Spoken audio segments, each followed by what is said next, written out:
let's go over what's included in the box with the L30 II. Of course, you have the amp itself, a 15-volt AC adapter.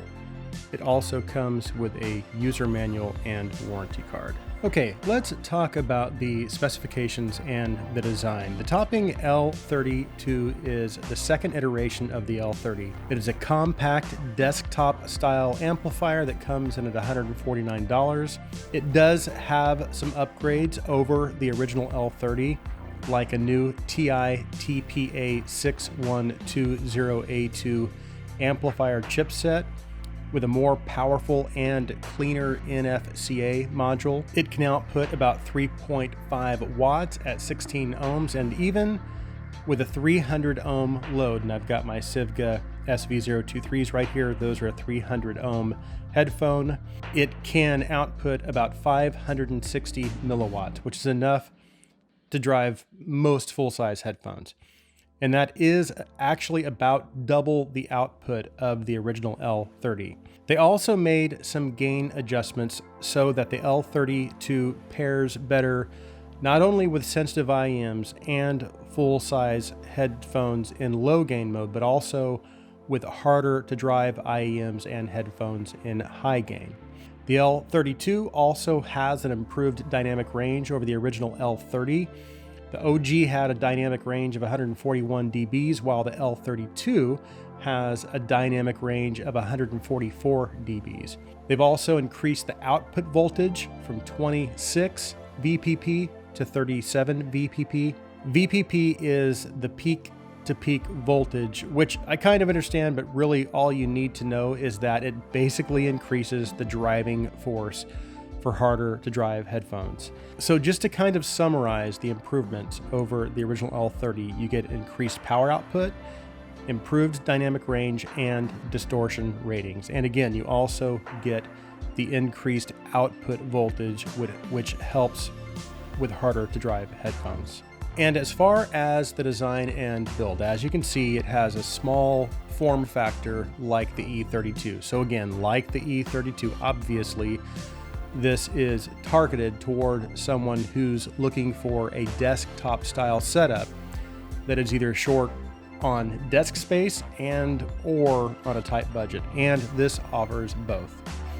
I also think the design and build are really good for the price. I have the silver option here, but it also comes in black, red, or blue, just like the E32. On the front, you have a large volume knob, a 6.5 output, and a 3-level gain toggle switch, and then a toggle that acts as a power switch but also lets you switch between preamp mode and regular amplifier mode. On the back, you have 2 sets of RCAs. The set on the right is a preamp outputs, and the set on the left is the inputs, and then you have your 15-volt power input.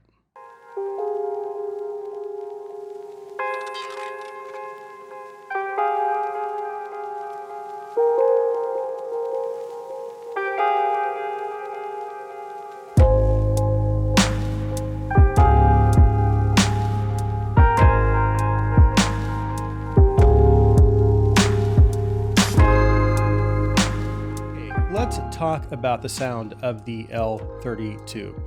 So obviously, while you can use the L30 II with other DACs, it's designed and optimized to be paired with Topping's new E32.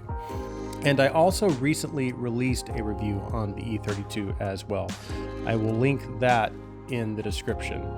Now, at the risk of sounding repetitive, I quickly want to talk about what kind of performance you should expect at this price range. And now in the review for the E32 II, I talked about the role of the DAC and what kind of performance you can expect with an entry-level or budget DAC. So just to quickly recap, the purpose of the DAC is to receive the audio signal and then convert it to an analog format as transparently and as uncolored as possible. Then it sends the signal to the amplifier as quietly as possible. And then the amplifier takes over from that point.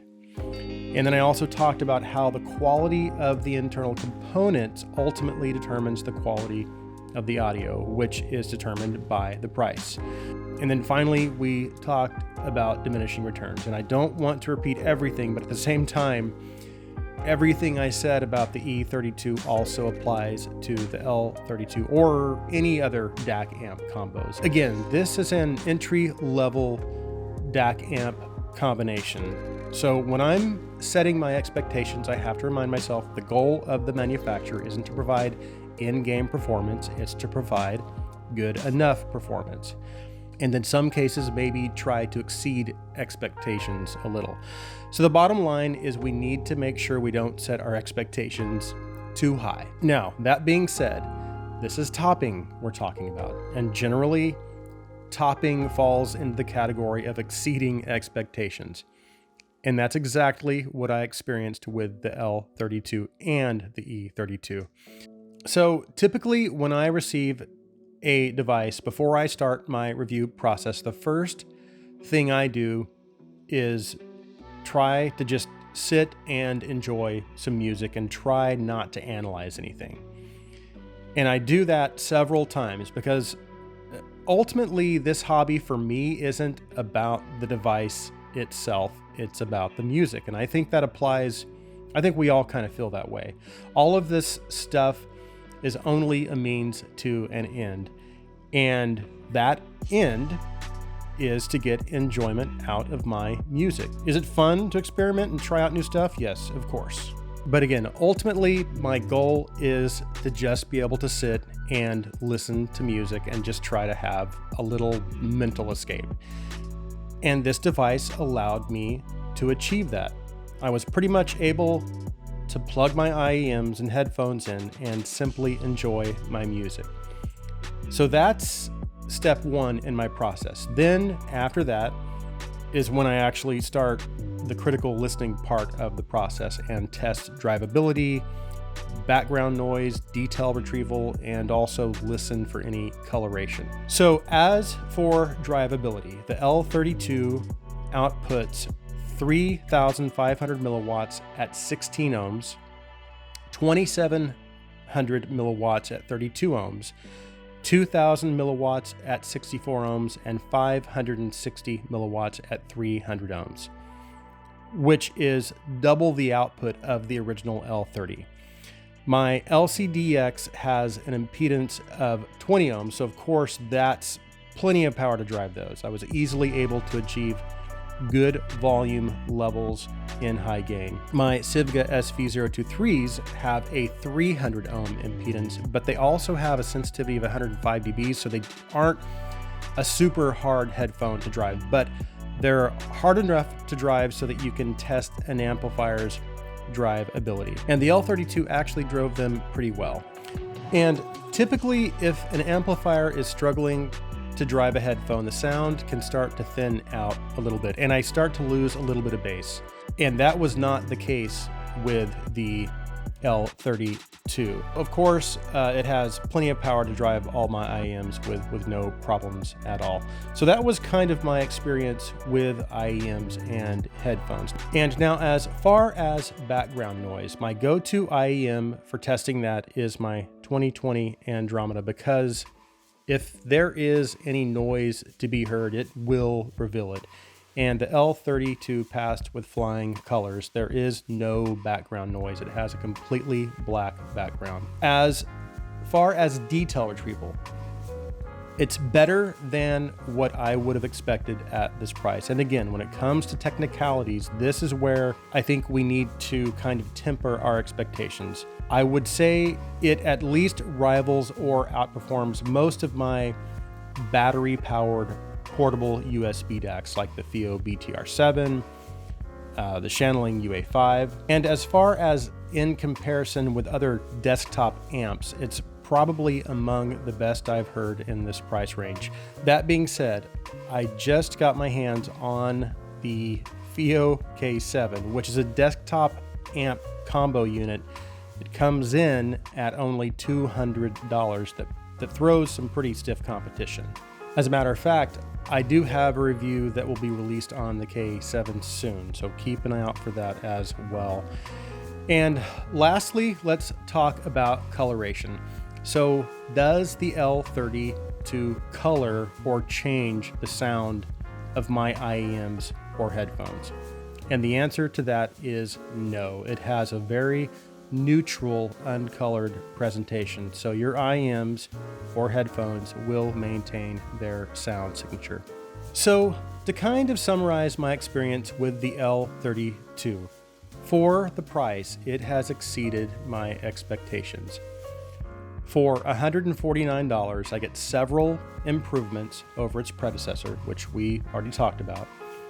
I get lots of power output, enough to power any IEM and most headphones. It has no perceivable background noise. It has uncolored sound. It has a very cool design and looks great when paired with E32, and it's very compact, so it has a very small footprint in tight spaces. So all in all, I think the L30 II is a pretty good option for the price, and Topping has put together a very nice package again, especially when paired with the E32 DAC. So I think Topping really hit it out of the park when they put this package together, and this is a very, very good budget or entry level desktop style amplifier. All right, that concludes my review of the Topping L30 II desktop amplifier. Again, please like this video, please share this video, and please hit the subscribe button. Thanks for watching. I hope you guys have an awesome day.